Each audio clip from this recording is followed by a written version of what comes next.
So ayun guys, welcome back to my YouTube channel. It's me again, Cathy Castillo, and this video is about basic things na dadalhin kapag ikaw ay pupunta na ng TRACOM or ng OCS. Ano ba yung mga dapat dalhin sa training? So ayun, dyan lang kayo, subaybayan nyo hanggang sa matapos yung video na to para malaman nyo kung ano yung mga dadalhin at hindi sa training. It will guide you para mas mapadali yung mga dadalhin nyo, kung ano yung mga dadalhin nyo, para hindi na kayo mahirapan. Hopefully, makatulong tong video na to sa mga dadalhin nyo sa training.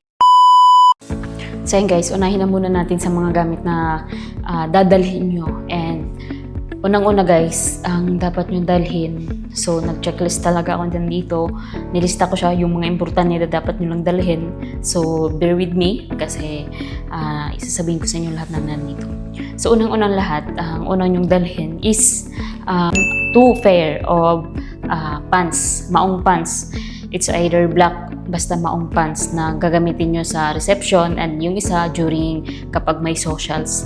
And dalawang polo shirt, isang white polo shirt na gagamitin nyo sa reception, and dalawang polo shirt na civilian during, bawal kasi yung walang may color doon, so dapat may polo shirt or may color talaga yung dadalhin yung damit. So kapag may social, yun yung gagamitin, or long sleeve. Sa mga lalaki, magdala kayo ng long sleeve para sa socials. So yun, and pangalawa, magdala kayo ng dalawang rubber shoes, black, only black. Magdala kayo ng extra rubber shoes. May issue naman yung OCS, pero mas maganda na may mga extra kayo kasi minsan maulan, yun yung ginagamit din. So para may extra din kayo, basta black, anything na black. Huwag kayo magdala ng rubber shoes na may kulay. So ayun. And kahit magdala kayo ng isang pair ng kung meron kayong pillar pat or combat shoes, dalhin nyo para meron kayong extra doon na gagamitin. Kasi minsan kulang yung nagagamit na doon na pillar pat. So may issue naman yung OCS, pero mas maganda na may dala kayong mga extra. Pero kung wala, meron man silang i-issue dun. And next, kung makapagdala kayo ng OD green, alam niyo yung OD green na army green na sinusuot ng mga sundalo, kung makapagdala kayo dun, you can bring mga 3. Pero may issue naman yung OCS, pero mga extra nyo ba? Kasi once or twice a week lang magpapalaundry doon sa loob. So minsan wala nang extra. So mas kailangan natin ng extra t-shirt kapag pinagpapawisan, may pampal tayo agad. And next, kailangan nyo magdala ng mga extra gray socks, mga 5 pair ng gray socks pang athletic. So good na yun for 1 week na makapagpalaundry na ulit kayo. Next, yung 5 pair ng black socks. Alam niyo yung long sock na makapal, yun yung bilhin nyo. 5 pair din yun. Bili kayo para pang combat nyo, pang suot nyo ng combat. Para hindi siya, makapal yung piliin nyo para hindi siya masakit sa paa. So ayun. Next, magdala kayo ng mga 10 cycling, black only. Mga 10 cycling, kasi kailangan yan doon na every time na kahit naka-athletic kayo, naka-pillar pat is dapat naka-cycling. So bawal na wala kayong suot na cycling. So mas mabuting magdala kayo ng marami. And next, dala kayo ng kahit 3 athletic gray na, or kahit 2. May issue naman sila, pero mas maganda na may mga extra kayong dala. Kapag mutan nyo na doon, meron kayong extra kahit 2 pair ng athletic gray o the green. And magdala din kayo ng rubber tack. So may nabibili man yun sa mga military supply. Puntahan nyo na lang, alam nyo nila yung rubber tack na ilalagay sa pillar pat. And magdala din kayo ng baby oil, ng efficacent oil, Lioco Plus, para sa bago kayo magsuot ng combat is maglagay ko ng baby oil. And after ng training, maglagay kayo ng efficacent. Pero may supply naman yun doon, much better magdala kayo ng extra. And next is magdala kayo ng mga 15 pieces ng white hanky. So it's very important na may white hanky kayong dala lagi. Every time kasi, every day, dapat during plug racing, formation, biglaan sila ng inspection, and dapat minsan nagpapa-inspect sila kung may dala kayo ng white hanky. So, dapat may dala kayo lagi ng white hanky, guys. Okay? Next is during parade, kasi kailangan ng gloves, much better na magdala kayo ng mga 3 pair ng white gloves. Yung makapal na pang talaga pang rifle. Okay. Next is magdala kayo ng sleeper na black. Extra sleeper na black. Next, spray bottle. Alam niyo yung nilalagyan ng Downy. So, magdala kayo dun ng extra ganon para kapag i-sprayan nyo na lang yung pillar pot nyo. So, yun yung mga TPPs dyan. Minsan kasi may time na napapawisan tayo. So, yun yung pagpa-alternative natin na pangpatanggal ng pawis or ng amoy sa pillar pot. And next, kung mayroon kayong pair ng pillar pot or kung kaya nyo bumili ng pillar pot ng combat shoes, try to buy, or kung magdala kayo, mas mabuti yun kasi the more na meron kayong extra, the more na makakapagpa-laundry kayo at makakapaggamit kayo ng mas komportable na pillar pot. Minsan kasi dalawang pair yung i-issue doon na pillar pot, and minsan kulang yun. Yung isa ay pang di-display mo, and yung isa gagamitin mo pang everyday mong activities sa OCS or sa training. So, mas maganda meron kayong extrang pillar pot and combat shoes kasi meron din i-issue doon na naka-display, and yung mga naka-display doon, hindi yung pwedeng gamitin. Kaya dapat meron kayong mas better, meron kayong dalang extrang pillar pot and combat shoes. Okay? Kung kaya nyong bumili.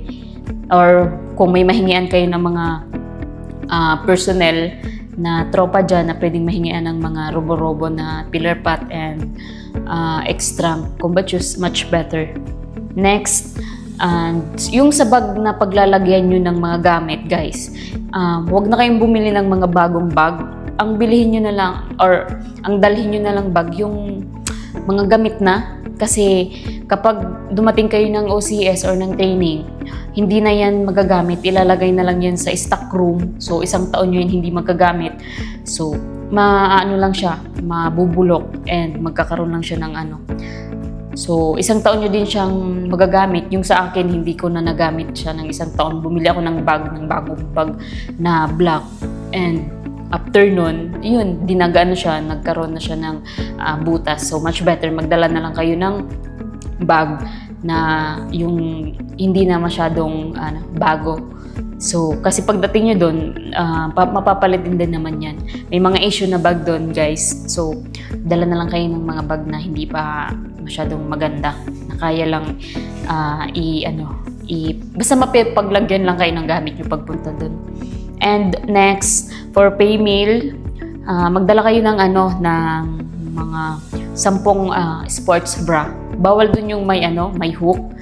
Dapat talaga sports bra. Mga 10, or kung kaya nyo pa dagdagan, mga 15. Ganon. Basta black. Bawal na may kulay. Basta black. Cycling, black. Ganon. So, magdala din kayo ng extra medicine or vitamins. And sa female, kailangan niya ng napkin or anything. So, minsan, mga 3 buwan akong hindi dinat nandun eh. Pero, kapag katapos ng reception or ng acceptance, recognition, doon dinat na kami kasi hindi na masyadong rigid yung training. Pero, may time na hindi kayo dadatnan. Pero, much better na magdala kayo ng napkin yung sarili. And next, syempre, magdala kayo ng mga body soap. Pero meron ba i-issue yung OCS, pero mas maganda meron kayong mga extra. So, ayun, mga important na toiletries na dapat dalhin. Mga basic na toothbrush, dala kayong Downy, powder, paglaban nyo. Then, petroleum jelly, deodorant. So, mga basic na kailangan dalhin, guys. Yun yung mga huwag niyong kakalimutan kasi pagdating doon, may mga issue naman silang ibibigay pero hindi yun sapat for almost 3 months na before makapag recognition, hindi kayo makakapagbili or hindi kayo pwedeng bumili sa iba. Kaya dapat meron kayong sustain na gamit and na makakapag sa inyo tulong during sa training nyo. So ayun guys, and sana yung mga nasabi kong item is madala nyo kasi yun yung mga basic na dapat nyong dala sa training ground. Okay, huwag na kayong masyadong magdala ng marami. Kasi meron naman na mga issue doon. Yung mga binanggit ko lang is yung mga basic na dapat yung dalhin na mas makakatulong talaga sa inyo. Mga extra, huwag na kayong magdala kasi hindi niyo naman yan magagamit. Yung mga sinabi ko lang na importante na nyo dalhin, yun lang muna yung dalhin nyo kasi after recognition naman, makakalabas naman kayo after 3 months and mabibili nyo naman na yan doon.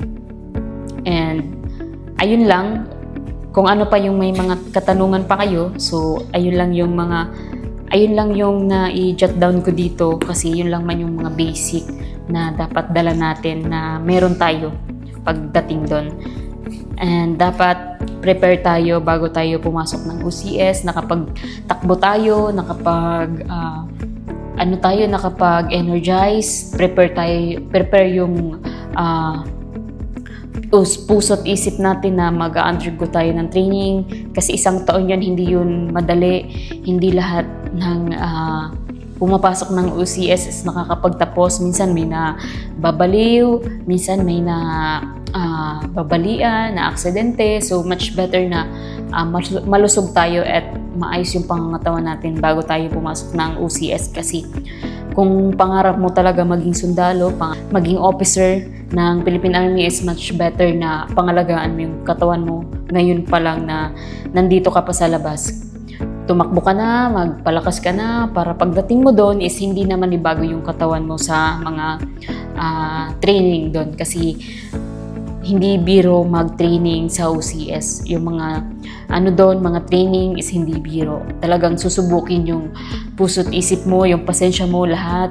Pero ang gusto ko lang i-emphasize sa inyo na i-enjoy nyo lang yung training kasi at the end of the day, matatapos naman yan. One step at a time lang, ika nga. Kasi lahat ng bagay naman matatapos yan. Basta ini-enjoy mo lang, basta gusto mo yung isang bagay, hindi ka mahihirapan. Okay guys, so ayun lang yung ko. Sana may natutunan kayo sa video na to. Sana nakakatulong yung video ko na yun. So ayun, congratulations sa mga papasok. So ayun, congrats sa inyo. Congratulations na nakaabot kayo sa OT King na to. So ayun, after all na pinagdaanan nyo na paghihintay is andito na, magbubunga na. Okay?